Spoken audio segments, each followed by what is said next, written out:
কিন্নর শব্দটির সঙ্গে আমার প্রথম পরিচয় সেই কোন এক কৈশোরবেলায় প্রিয় লেখক বিভূতিভূষণের হাত ধরে। ঝিনুকের ভিতরে মুক্তোর মতোই রংচটা এক প্রচ্ছদের মধ্যে পেয়েছিলাম কিন্নর দল গল্পটির সন্ধান। গল্পের রেশ হয়তো কেটে গিয়েছিল, কিন্তু চলচ্চিত্রায়নের সুবাদে পুরানো ভালো লাগা আবার ফিরে এসেছিল কলেজে পড়ার সময়। তখনই আবার কিন্নর নামের সঙ্গে জুড়ে থাকা অনুষঙ্গ মন ঢেউয়ের মতো দোলা দিয়ে গেল। হিমাচল প্রদেশের কিন্নর জেলার প্রাকৃতিক সৌন্দর্য দেখে অবশ্যই মুগ্ধ হতো। আর এই কিন্নর সৌন্দর্যের মুকুট কিন্নর কৈলাস ভীমশৃঙ্গ। এখানকার প্রাকৃতিক সৌন্দর্য ভাষায় প্রকাশ করা যায়। শুধু দু চোখ ভরে এই সৌন্দর্য সুধা পান করতে। সৃষ্টিকর্তা প্রকৃতিকে এখানে অকৃপণ হাতে মনের মতো করে সাজিয়েছেন। সেই সৌন্দর্যের স্বাদ পুরোপুরি নিতে হলে সেপ্টেম্বর মাসের শেষ থেকে অক্টোবর মাসের মাঝামাঝি সময়ে ওখানে গেলে মনোহর রূপ দেখতে পাওয়া যায়। আর উপরি পাওনা গাছে গাছে আপেল ঝুলতে দেখা যায়। গাছের সেই ঝুলন্ত আপেলে গায়ে হাত ছোঁয়ানোর আনন্দই আলাদা। তখনই মনে হয় কারা সেই অপরূপ কিন্নর কিন্নরীর দল, যারা দেবসভায় নৃত্যশিল্পের উৎকর্ষে মন ভোলায় দেবতাদের। কেমন সেই কিন্নরদের দেশ যেখানে বিহার করে সুন্দরীরা? জানি না কখনো এসব প্রশ্নে অজান্তে আনমনা হয়েছে কিনা, তবে বেড়ানোর নেশাটা পেয়ে বসার সঙ্গে সঙ্গে কিন্নরদের দেশ দেখার শখটা মাথায় ঘুরপাক পেত বারবার। তাই এবারে পুজোর পর গন্তব্য ঠিক হয়েছিল দেবভূমি হিমাচলের গৌরবান্বিত সৌন্দর্যস্থল কিন্নর ভূমি। হেমন্তের সেই অপূর্ব রঙের শোভা, বিচিত্র স্বাদে গন্ধে, অতুলনীয় আপেল বাগিচা, তুষারধবল পর্বতচূড়া, উচ্ছ্বসিত স্রোতস্বিনীর মোহমিনী রূপ, এভাবে কিন্নরদের দেশ আমার মন জয় করে নেবে যাওয়ার আগে ভাবিনি। দেবভূমি হিমাচলে এবার নিয়ে দ্বিতীয়বার আগমন। এর আগে টয় ট্রেনে চাপার সৌভাগ্য হয়নি। কনফার্ম টিকিট থাকা সত্ত্বেও ডিসেম্বরের প্রবল কুয়াশায় ট্রেন 10-12 ঘন্টা লেট করে কালকা পৌঁছানোর জন্য। তাই এবার অক্টোবরে যাওয়ার প্ল্যান করেছিলাম, যাতে কুয়াশার জন্য ট্রেন লেট না হয়। আগে থেকেই কনফার্ম টিকিট কেটে রেখেছিলাম। হাওড়া কালকা মেলে কালকা পৌঁছে সেখান থেকে টয় ট্রেন চেপে অপরূপ নিসর্গ ছুঁয়ে ছুঁয়ে সিমলা শহরে পৌঁছানো। 96 কিলোমিটার যাত্রাপথে উপরি পাওনা 969টা ব্রিজ ও 103টি টানেল পেরোনোর অ্যাডভেঞ্চার। সব থেকে বড় টানেলটি ঠিক গোরখ স্টেশনের আগে, 1144 মিটার লম্বা। ভোর 5টা 45 মিনিটে শিবালিক এক্সপ্রেসে কালকা থেকে ছেড়ে 10টা 45 মিনিটে সিমলায় এসে পৌঁছেছিল।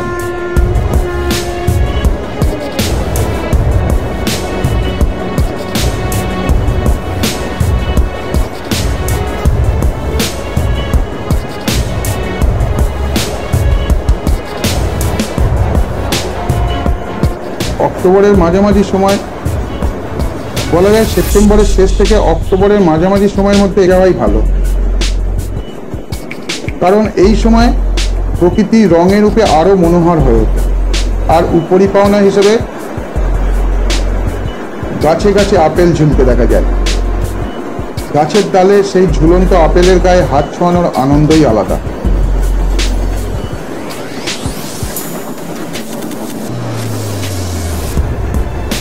টয় ট্রেনের জার্নিটাও এক অপূর্ব জার্নি। এই শিবালিক এক্সপ্রেসে কিন্তু ফুড অ্যাডেড থাকে। সকালের ব্রেকফাস্ট দেয়, ব্রেড, অমলেট, বাটার এগুলো দেয়। আর এই ট্রেনটা কালকা মেলের বা নেতাজি এক্সপ্রেসের সঙ্গে লিঙ্ক থাকে, এটা অনেকেই জিজ্ঞেস করেন। তবে অতিরিক্ত লেট করলে কিন্তু ট্রেন ছেড়ে দেয়। মোটামুটিভাবে 3 ঘন্টা কি ম্যাক্সিমাম 4 ঘন্টা যদি লেট করে নেতাজি এক্সপ্রেস, তাহলে ওয়েট করে। তার চেয়ে বেশি লেট করলে কিন্তু শিবালিক এক্সপ্রেস ওয়েট করে না।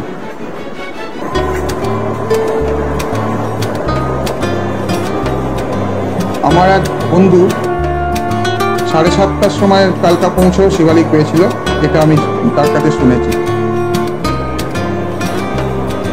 যদিও এটা আনঅফিসিয়াল ইনফরমেশন, কারণ রেলওয়ের তরফে কোনো সাইটে এটা দেখেছি সেরকম ব্যাপার নয়।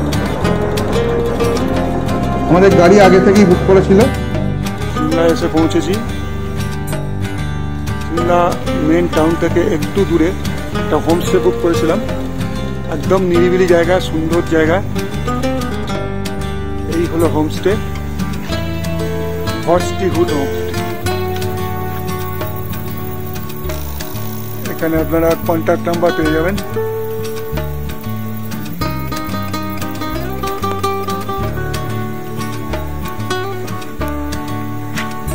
চারতলা বিল্ডিং,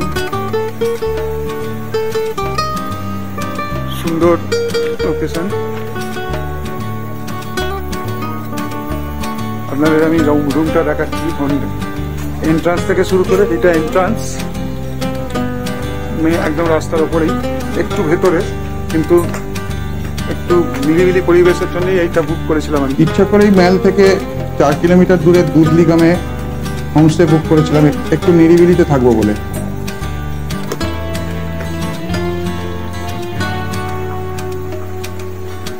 এই দিকের ভিউটা দেখুন,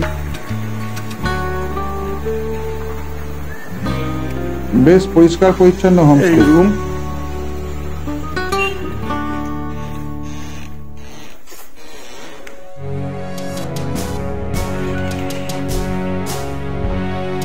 আমার পুত্র এসেই শুয়ে পড়েছেন।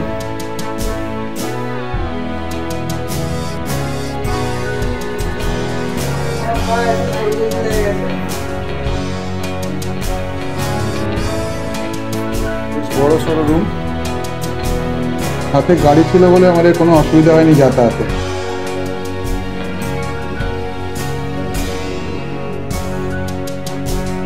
দুটো বেড রয়েছে এখানে, দুজন শোয়ার দেখতে পাচ্ছেন।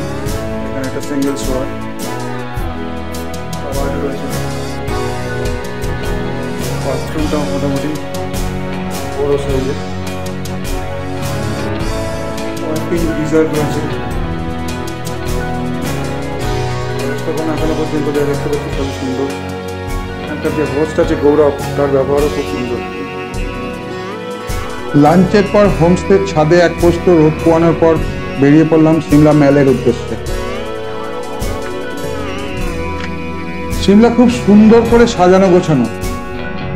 অনেকে বলেন মানুষের ভিড় সিমলা ম্যালে বড্ড বেশি, কিন্তু মানুষগুলো তো আমরাই না। আমরা নিজেরাই ভিড় করব আর নিজেরাই দোষারোপ করব, সেটা সবসময় ঠিক না।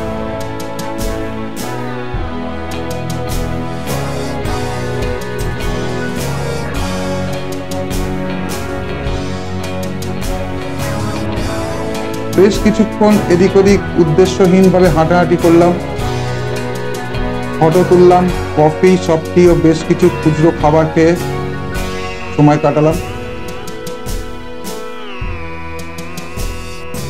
এর আগে 3 বছর আগে সিমলা এসেছিলাম, তখন সিমলা মানালি ট্যুর করেছিলাম। সেই সময় আমাদের এত ভালো করে সিমলা এক্সপ্লোর করা হয়নি, কারণ বরফ পড়ায় সমস্ত ট্যুর ভেস্তে গেছিল।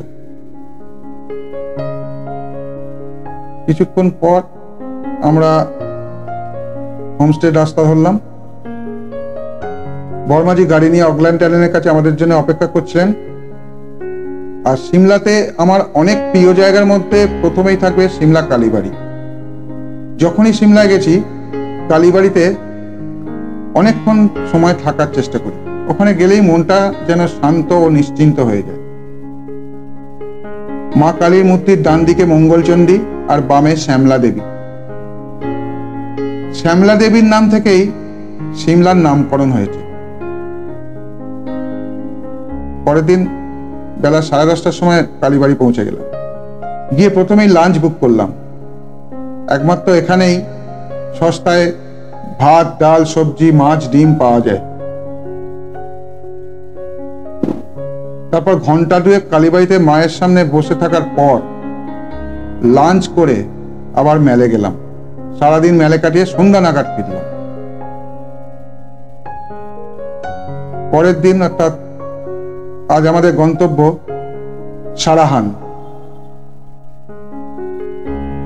অনেকেই সিমলা থেকে সাংলা চলে যান, কিন্তু অতটা জার্নি একদিনে করব না বলে আর সারাহান ঘুরে নেওয়ার জন্য একদিন সারাহান রেখেছিলেন।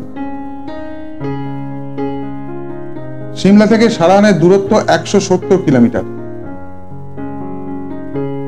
তাই মাঝে মাঝে বিশ্রাম নিতে নিতে ফটো তুলতে তুলতে এগিয়ে চললাম। কুফরি ফাগু হয়ে এগিয়ে চললাম নারকান্ডার দিকে।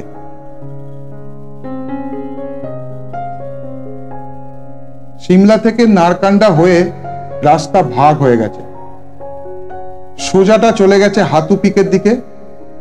আমরা হাতু পিক ফেরার সময় দেখব। রাস্তায় যেতে যেতে পারিপার্শ্বিক পরিবেশও দেখবার মতো। গাড়িতে বসে চোখ বন্ধ করে একটু যে ঝিমিয়ে নেব তারও উপায় নেই, তাহলেই কোনো এক অপরূপ সৌন্দর্য মিস হয়ে যাবে। সারাহান যাওয়ার পথে লাঞ্চ করার জন্য একটু দাঁড়াতে হলো।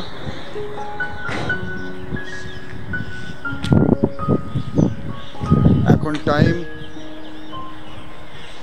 3:25 PM। इस टाइम में ये खाने का पंजाबी ढाबा मिला। ये रामपुर के पास है।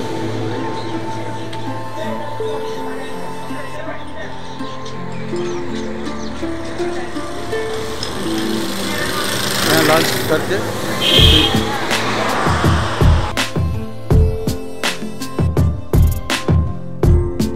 পাহাড়ে যেন প্রতিটি খাঁজে খাঁজে সৌন্দর্য। নারকান্ডা থেকে আর একটু এগিয়ে চলে এলাম শতদ্রু নদীর ধারে রামপুর শহরে। রামপুর একদা বুসাহার রাজ্যের রাজধানী ছিল। হিমাচল প্রদেশের প্রাক্তন মুখ্যমন্ত্রী বীরভদ্র সিং এর পূর্বপুরুষ রাজা রাম সিং এখানে রাজধানী প্রতিষ্ঠা করেন। পরে মহারাজা পদম সিং 1919 সালে এই রাজপ্রাসাদ তৈরি শুরু করেন, যা শেষ হয় 1925 সালে। এটি স্থাপত্য শিল্প নৈপুণ্যের এক অপূর্ব নিদর্শন। দোতলা বাড়িটির একতলা পাথর দিয়ে এবং দোতলা কাঠ দিয়ে তৈরি। পাথর ও কাঠের কাজ খুব সুন্দর। শঙ্কু আকৃতির টিনের ছাদ ও দৃষ্টিনন্দন। এটা এখন মুখ্যমন্ত্রী পরিবারের ব্যক্তিগত বাসগৃহ, ভেতরে ঢোকা নিষেধ, তাই বাইরে থেকে দেখে নিয়ে চললাম সারাহানের দিকে।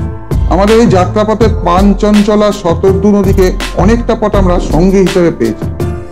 রামপুর থেকে আরো এগিয়ে জিওরিতে 22 নম্বর জাতীয় সড়ক ছেড়ে ডান দিকে 17 কিলোমিটার গেলেই আমরা পৌঁছে গেলাম সারাহান।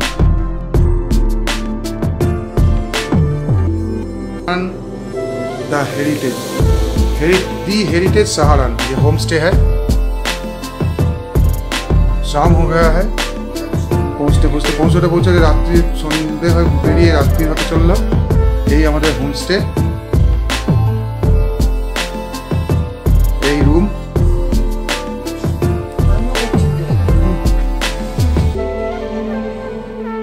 এই রুম বেশ বড় রুম। জিওরির মোড় ঘুরে আঁকাবাঁকা পাহাড়ি পথের শেষে হিমাচলের এক দেবলোক হলো সারাহান।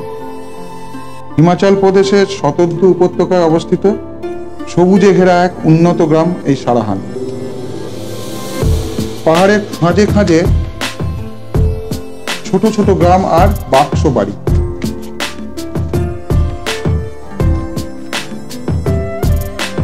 রাতে এসে পৌঁছানোয় আমরা বুঝতে পারিনি পারিপার্শ্বিক সৌন্দর্য। পরের দিন জানলার কাঁচ দিয়ে চোখ দিতেই দেখলাম এই অপরূপ সৌন্দর্য। চারিদিকে তুষার সিংহ।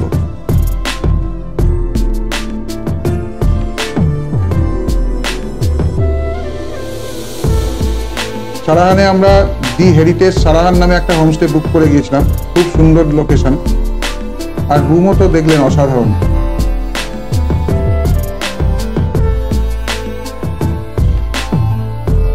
এখানে প্রতিটি বাড়ির বাগানে আপেল আর অ্যাপ্রিকটের বাহার চোখে পড়বে।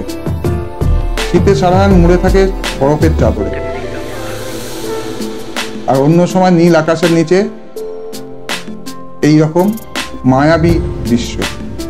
আর শ্রীখণ্ড পাহাড়ের ঘেরাটোপে তুষার ধবল সিংহরাজদের হাসি মুখ। সারাহান একদিকে যেমন শৈল শহর, তেমনি অপরদিকে আবার তীর্থভূমি। সারাহানকে কিন্নরের প্রবেশদ্বার বলা হয়। এখান থেকে শিখণ্ড মহাদেব পর্বত দেখা যায়।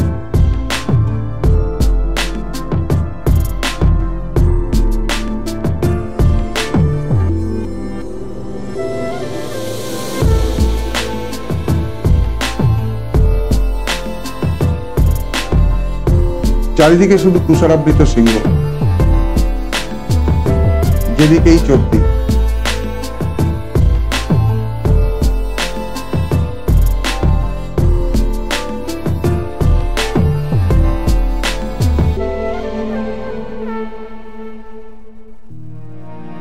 সারাহানের প্রধান দ্রষ্টব্য ভীমাকালী দেবীর মন্দির। মন্দিরের প্রধানা দেবী ভীমাকালী।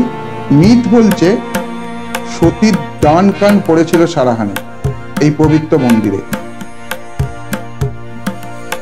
প্যাগোডা ধর্মী এই মন্দিরটি হিন্দু ও বৌদ্ধ স্থাপত্যের এক অদ্ভুত নিদর্শন। কাঠের ওপর সূক্ষ্ম কারুকাজ নিঃসন্দেহে নজর কাড়বে। মন্দিরে খালি পায়ে প্রবেশ করাই রেওয়াজ। ক্যামেরা, চামড়াজাত কোনো প্রকার জিনিস মন্দিরে নিয়ে প্রবেশ করা যাবে না। মন্দির চত্বরে রয়েছে আরো বেশ কিছু দেবদেবীর মন্দির। আরো রয়েছে সুন্দর কেয়ারি করা বাগান। এর অল্প দূরে বুসার রাজাদের তৈরি কাঠের তৈরি শান্তিকুঞ্জ। এই রাজপ্রাসাদ মনে করিয়ে দেয় শোনিতপুরের অতীতের ইতিহাস, বা অতীতের শোনিতপুরের ইতিহাস। সারাহানে আমরা এক রাত্রি থেকেছিলাম।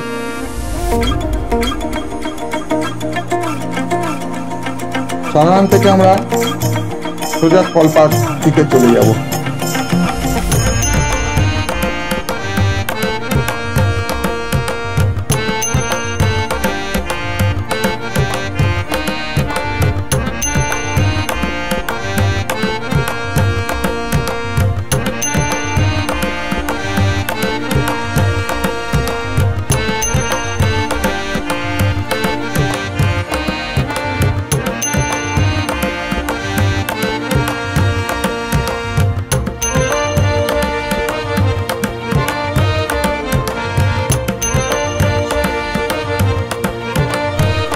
এবার আমরা 22 নম্বর জাতীয় সড়ক ধরে এগিয়ে চললাম।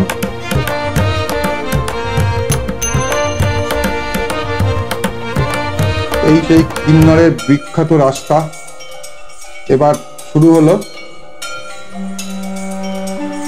পাহাড়ের মধ্যে খাঁজ কেটে রাস্তা, অনেক জায়গায় এরকম গুহার মতো করে তৈরি রাস্তা। 22 নম্বর জাতীয় সড়ক ধরে এগিয়ে চলেছি। কাঠছামের কাছে রাস্তা দুভাগ হয়ে গেছে। কাঠছামে শতদ্রু নদীর ওপর জলবিদ্যুৎ প্রকল্প আছে, আর আছে বাসপা আর শতদ্রুর সঙ্গম স্থল।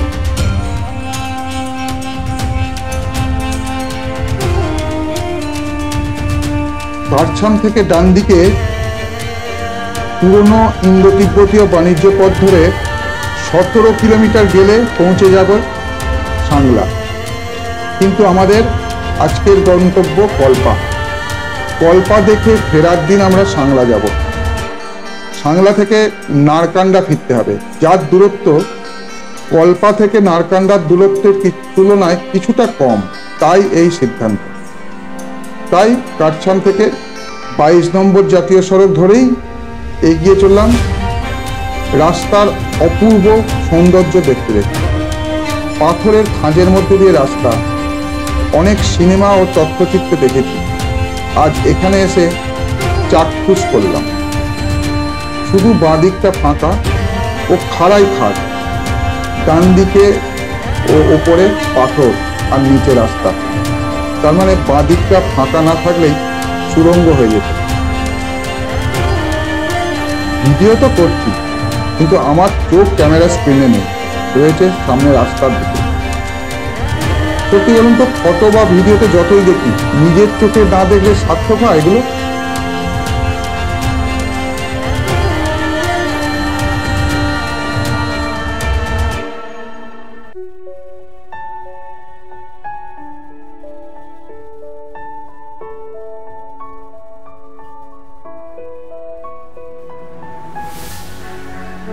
22 নম্বর জাতীয় সড়ক বরাবর যেতে যেতে প্রায় পুরোটাই পাশে পেয়েছি শতদ্রু নদীকে। সেও এক অপরূপ সৌন্দর্য।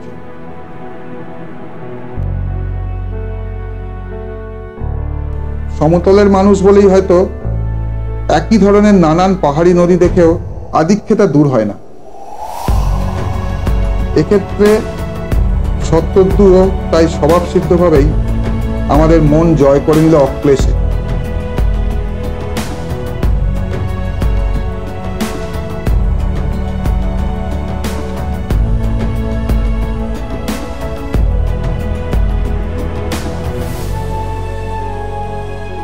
কুয়ারিতে জাতীয় সড়ক ছেড়ে বাঁদিকে আঁকাবাঁকা পথে 7 কিমি উঠে পৌঁছে যাব রেকংপ্রিয়তে। সোজা মসৃণ রাস্তাটা চলে গেল স্পিতি অভিমুখে। 7513 ফুট উচ্চতায় অবস্থিত রেকংপ্রিয় কিন্নর জেলার সদর শহর। এখান থেকেও কিন্নর কৈলাস দেখা যায়, মানে কৈলাসের সিংহটা দেখা যায়। রেকংপ্রিয় থেকে 13 কিলোমিটার উপরে উঠে পৌঁছে যাব সুন্দরী কল্পায়, যার উচ্চতা 9711 ফুট। কল্পা আগে জেলার সদর শহর ছিল। কল্পার একদিকে সবুজের সমারোহ, অন্যদিকে তুষার শুভ্র হিমালয়। আর কল্পার মুখোমুখি দাঁড়িয়ে 6050 মিটার উঁচু কৈলাস পথ। আমরা যখন যাচ্ছিলাম তখন এই জায়গাটায় বোম ব্লাস্টিং হচ্ছিল। কল্পার চারদিকে কিন্নর কৈলাসের 360 ডিগ্রি ভিউ। লোকগাথা অনুযায়ী কৈলাস ভগবান শিবের বাসভূমি। উদিত সূর্যের আলো যখন এই পর্বত শৃঙ্গের উপর পড়ে তখন সে আলোকচ্ছটা এক মায়াময় দৃশ্যের সৃষ্টি করে। দিনের বিভিন্ন সময়ে এই পর্বত শৃঙ্গের রং পরিবর্তন হয়। এই সৌন্দর্য উপভোগ করতে হলে এখানে অন্তত 2 দিন থাকতেই হয়। আমরাও এখানে 2 দিনের প্ল্যান করেই এসেছি। কয়েক কিলোমিটার আগে থেকেই শুরু হয় আপেল সাম্রাজ্য। এত গাছ ভর্তি আপেল কোনো জায়গায় দেখিনি আজ পর্যন্ত। কাশ্মীরের কথা মাথায় রেখেই কিন্তু বলছি। অক্টোবর শেষ হওয়ার মুখে, তাই প্রায় সব বাগানেই আপেল পাড়া শেষ পর্যায়ে চলছে। Green Apple, royal Apple, golden Apple, আরো না জানি কত ধরনের আপেল আছে এই কল্পায়। আপেল হলো এখানকার প্রধান অর্থকরী ফসল। আর এই আপেল বাগানের মধ্যে যাওয়া বা আপেল বাগান দেখা, আপেল গাছ দেখা, আপেল একটু হাত ছুঁয়ে দেখা, এর একটা আলাদা কি বলবো অনুভূতি। আমরা কিছুক্ষণ এই আপেল বাগানের পাশে দাঁড়িয়ে ছবি টবি তুললাম। তারপরে আমরা হোটেলের দিকে গেলাম। যাওয়ার পথেই আপেল গাছ পাওয়া যায়। কল্পাতে আমরা ছিলাম হোয়াইট নেস্ট হোটেলে। হোটেলটির লোকেশন দুর্দান্ত ছিল, কল্পার একদম টপে। আর আমরা ছিলাম সেকেন্ড ফ্লোরে। ঘরে বসে কাঁচের জানলা দিয়ে দেখা যায় কৈলাস শৃঙ্গ। আমরা এসে গেছি কল্পায়। এই কল্পা হোটেল হোয়াইট নেস্ট। রুমটাও পেয়েছিলাম অসাধারণ। এই হলো রুম।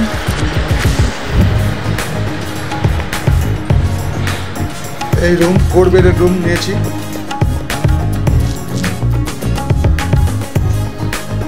এখানে একটা বেড, এখানে আর একটা রুমে ডবল বেড।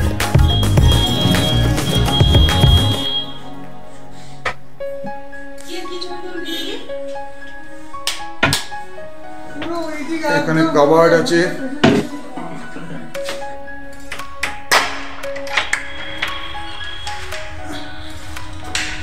এই বাথরুম।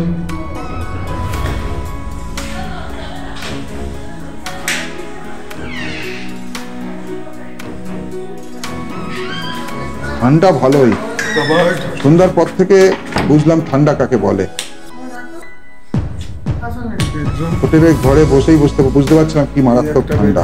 রাতে -3 টেম্পারেচার হয়ে গেছে। পরের দিন রোহি গ্রামে রাস্তায় পড়ল কল্পার বিখ্যাত সেই সুইসাইড পয়েন্ট। আলাদা করে সৌন্দর্য কিছুই নেই, শুধু একটা কথাই মনে এলো, এখানে পৌঁছে কারো মরার স্বাদ কি করে হয়। ওখান থেকে পিঁপড়ের থেকেও ছোট লাগছিল নিচের রাস্তা দিয়ে যাওয়া গাড়িগুলোকে, নিচে তাকালেই মাথা ঘোরে।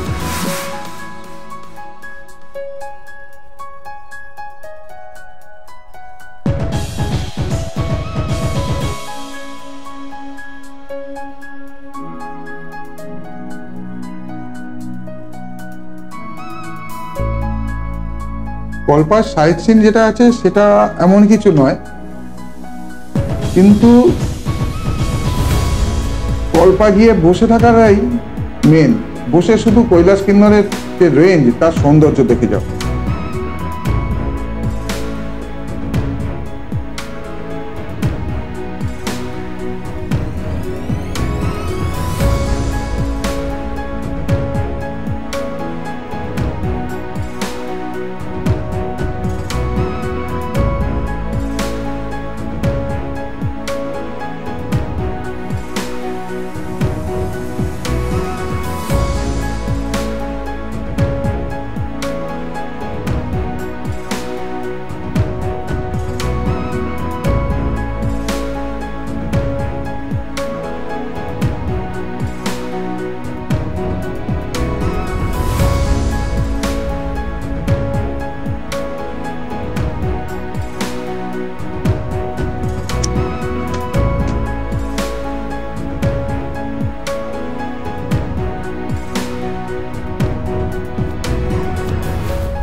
একটা ফলন্ত বাগানের মালিকের অনুপস্থিতিতে আপেল পাড়ার কাজে নিযুক্ত শ্রমিকদের অনুমতিতে আপেলে হাত না দেওয়ার সত্ত্বে ঢুকতে পেলাম।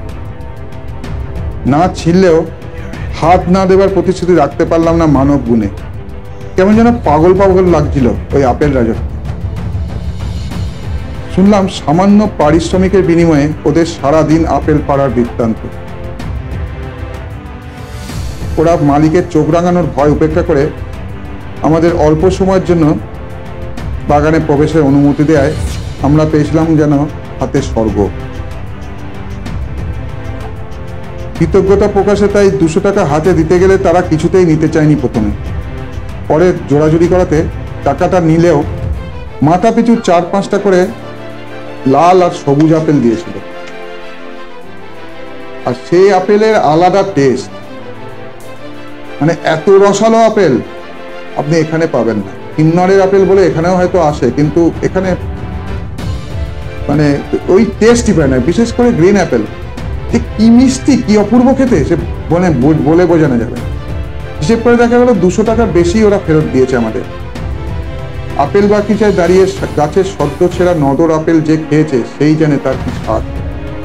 তার প্রতিটা কামড়ে খুদনি বেয়ে রস গড়ায়।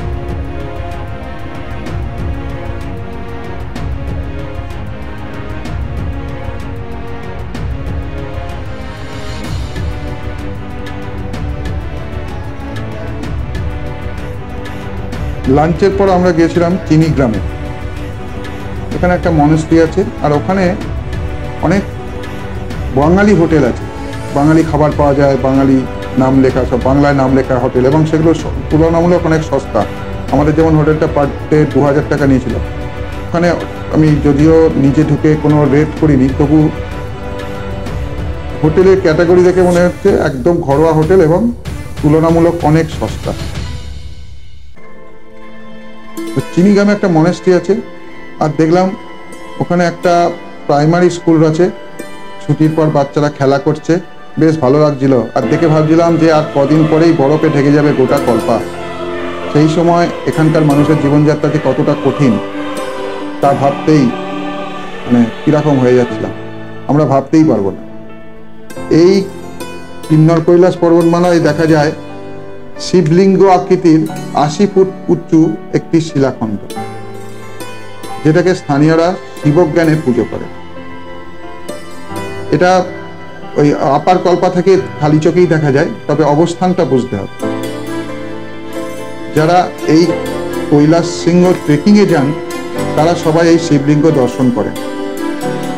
সূর্যের আলো পড়ে প্রতি মুহূর্তে রং বদলায়। কল্পা থেকে এই শিবলিঙ্গের অবস্থান দেখা যায় খালি চোখেই।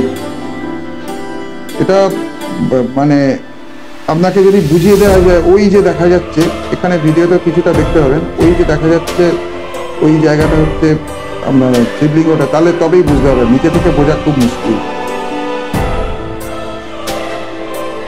এখানে ট্রেকিং যারা করে কি কষ্ট করে ট্রেকিং করে দেখুন। এই ট্রেকিং কিন্তু যে সে করতে পারবে না, মানে ট্রেকিং এর কোর্স করা না থাকলে এখানে পারমিশন দেবে না।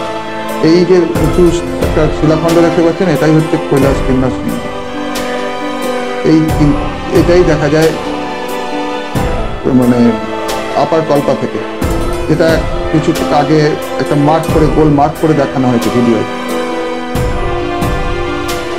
এইখানে এই শৃঙ্গ দেখার জন্য বা এই কিন্নার কৈলাসের যে ভিউ রেঞ্জে, পুরো রেঞ্জের ভিউ, এটা দেখার জন্যই মানুষের পাগলের মতো ছুটে যাচ্ছে কল্পায়।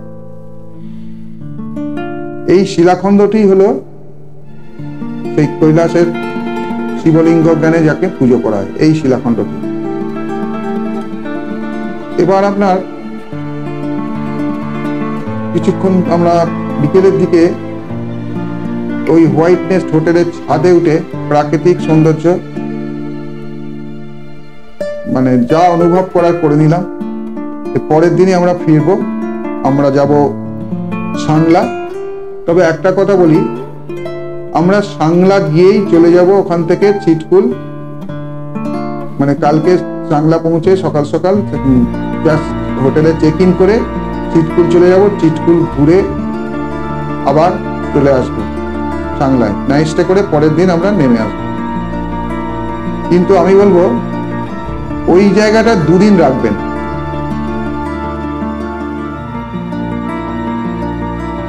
আমার অনভিজ্ঞতার জন্য এটা মানে ভুল হয়েছিল আমার। সাংলায় গিয়ে একদিন সাংলা থাকুন, সাংলাতেও কিছু দেখা আছে। পারলে চিটকুলে একদিন থাকুন, মানে 1 রাত। অপূর্ব জায়গা।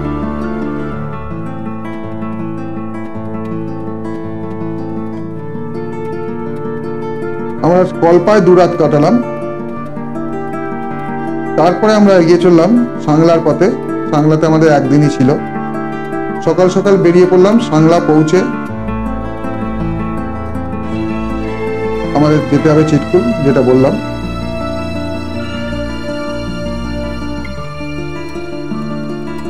হিমাচলের সবচেয়ে নিসর্গ মোড়া পাহাড় ঘেরা উপত্যকা। কিন্নর জেলার এই উপত্যকাকে অনেকে বাসপা বলেন, কিন্তু পর্যটকদের কাছে সাংলা নামেই পরিচিত। রুক্ষ পাহাড়ের গায়ে ঝুলে থাকা পাথর আর তারই বুক চিরে ভয়ঙ্কর সুন্দর রাস্তা চলে গেছে। ডান দিকের খাতে বয়ে চলেছে বাসপা নদী। এই হোমস্টেতে আমরা ছিলাম, এটা আমি আগে থেকে বুক করে গিয়েছিলাম। এখানে আপনারা কন্ট্যাক্ট নাম্বার পেয়ে যাবেন এই সাইনবোর্ডটায়, পজ করে দেখে নেবেন।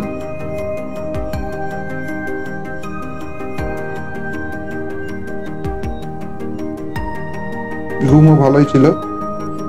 এখানে আমাদের 3 জনের শোয়ার অসুবিধা হতো, খাটটা যেরকম দেখছেন, কিন্তু এক্সট্রা বেড দিয়ে দিয়েছিল উইদাউট এক্সট্রা চার্জ। সে বেড যা আমরা বাড়িতে আমাদের সাধারণ গদি যা উঁচু হয়, মানে মোটা হয়, মনে করে নিন তার 3 গুণ মোটা। এত ভালো গদি দিয়েছে।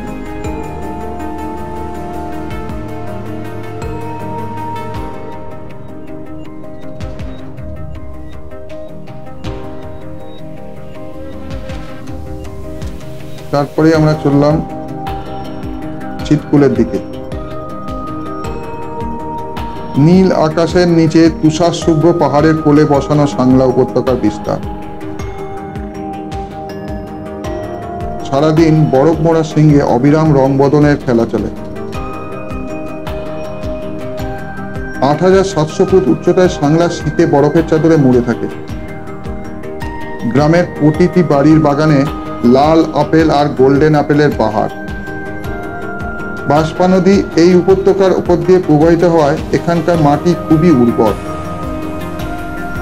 তিব্বতী ভাষায় সাং কথার অর্থ আলো আর লা কথার অর্থ গিরিপথ, অর্থাৎ আলোকোজ্জ্বল গিরিপথ নামেই এই সৌন্দর্যের পরিচয় পাওয়া যায়।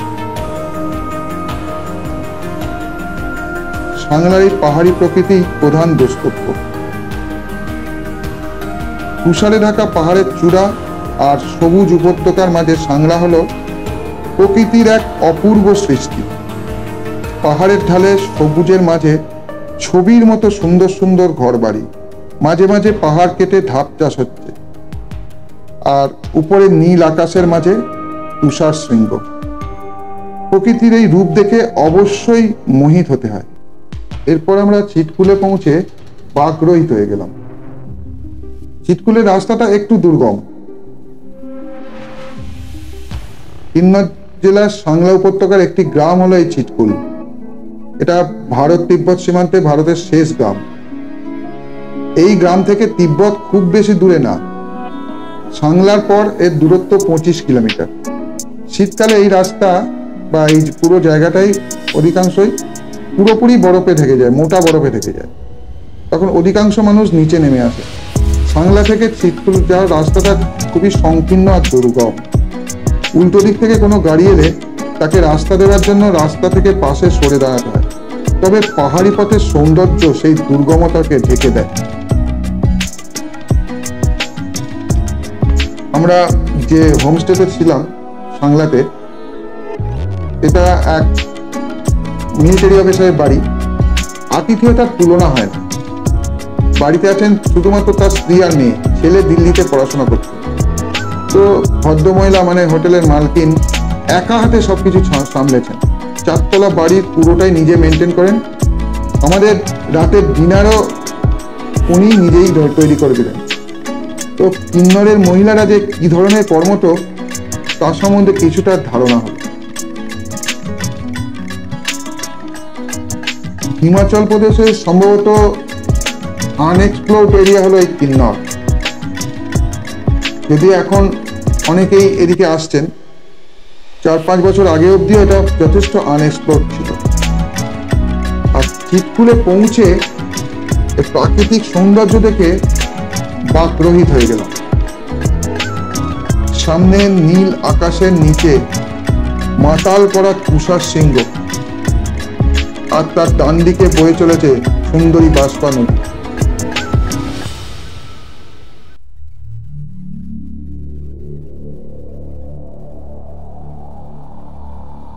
সব মিলে চোখে ঘোর লেগে যায়। এই অপার সৌন্দর্য ফটো বা ভিডিও দিয়ে বোঝানো যায় না।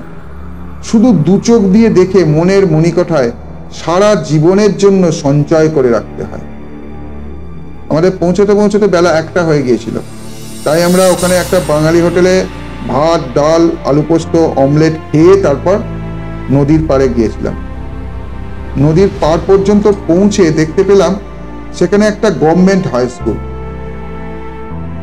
হায় ঈশ্বর, এখানে কারা পড়াশোনা করে আর কারাই বা পড়ায়?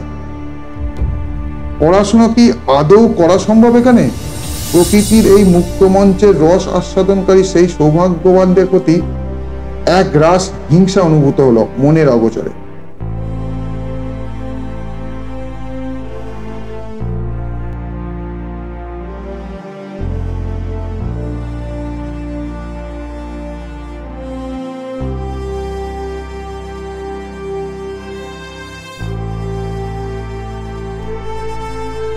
কি অপরূপ সৌন্দর্য! এগুলো ভাষায় বা ভিডিওতে দেখে প্রকাশ করা যায়।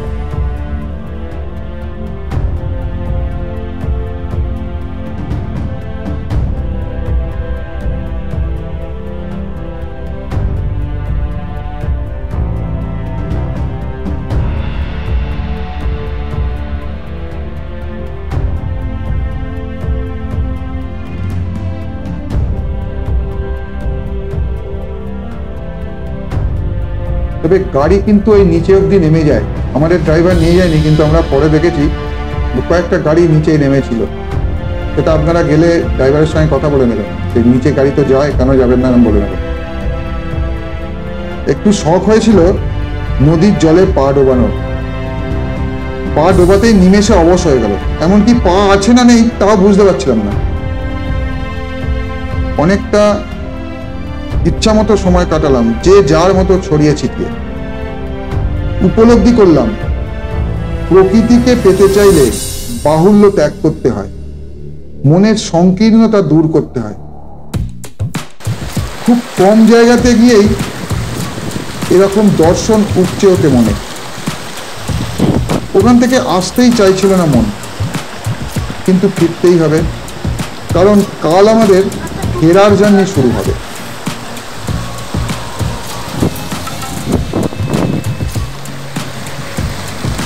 ফেরার সময় আমরা রাকছমে কিছুক্ষণ দাঁড়িয়ে রাকছমের প্রকৃতি উপভোগ করলাম, কিন্তু বিকেল হয়ে আসতে কিছুক্ষণ পরেই সন্ধ্যা নেমে আসবে, তাই আমরা চলে এলাম।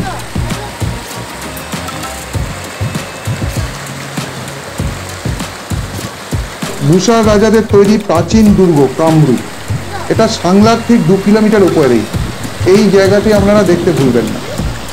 সাংলা ওই জন্যই আর একটা দিন রাখার কথা আমি বললাম একটু আগে। তবে দুর্গের অন্দরমহলে সাধারণ প্রবেশাধিকার নেই। এখানে দেবী কামাখ্যার মন্দির আছে, দেখে নেবেন। চারপাশের দৃশ্যাবলী অসাধারণ। পরের দিন ব্রেকফাস্ট সেরে আমরা রওনা হলাম নারকান্ডার পথে। সময় কম থাকায় সব জায়গায় ইচ্ছা মতো সময় কাটাতে পারলাম না, এবং প্রত্যেকবারের মতোই নিজ মনে ঠিক করলাম যে পরের বার আর একটু বেশি সময় নিয়ে আসবো এখানে। আমি জানি এটা কখনোই সম্ভব হয় না, তাও করলাম। এবার ফিরতে হবে কিন্নর ভূমি থেকে মনুষ্য অধ্যুষিত ভূমিতে, বা বলা ভালো স্বর্গ থেকে মর্তে। সঙ্গী হবে এই মায়ানগরীর মনোমুগ্ধকর অভিজ্ঞতা। কিন্নরদের প্রকৃতির বিচিত্র বর্ণশোভা, কিন্নর কিন্নরীদের সুমিষ্ট গন্ধবাহী বাতাস মনে যে মাদকতাময় অনুভূতির রেশ ছড়িয়ে দিল, তাকে পরম আনন্দে হৃদয়ে মেখে রওনা হলাম চেনা আকাশ বাতাসের অভিমুখে। প্ল্যান ছিল শেষ দিনের রাতটা নারকান্ডায় কাটাবো, পরের দিন নারকান্ডা থেকে চণ্ডীগড় নামবো, কিন্তু শেষ মুহূর্তে প্ল্যান বদলে সিমলা ফেরার সিদ্ধান্ত নিলাম। নারকান্ডা পৌঁছতে বিকেল হয়ে গিয়েছিল। সরু আঁকাবাঁকা পথে উঠে এলাম হাতু মাতার মন্দির।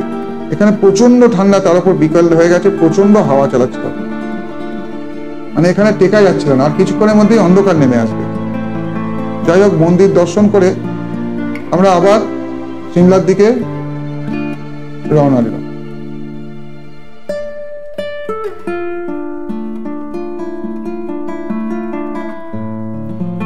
পরের দিন বেলা 12টা অবধি সিমলার মেলে কাটিয়ে তারপর কালীবাড়িতে লাঞ্চ করে চণ্ডীগড়ের উদ্দেশ্যে রওনা দিলাম। ইচ্ছা না করলেও ফিরতে তো হবেই। আমাদের এই পুরো ট্যুরে আমাদের সঙ্গী ছিলেন বর্মাজি। সুন্দর ব্যবহার আর গাড়ি চালানোর হাতও খুব ভালো। হিমাচল প্রদেশে গাড়ি বুক করতে চাইলে আপনারা ওনার সাথে যোগাযোগ করতে পারেন। সবাই ভালো থাকবেন, নমস্কার।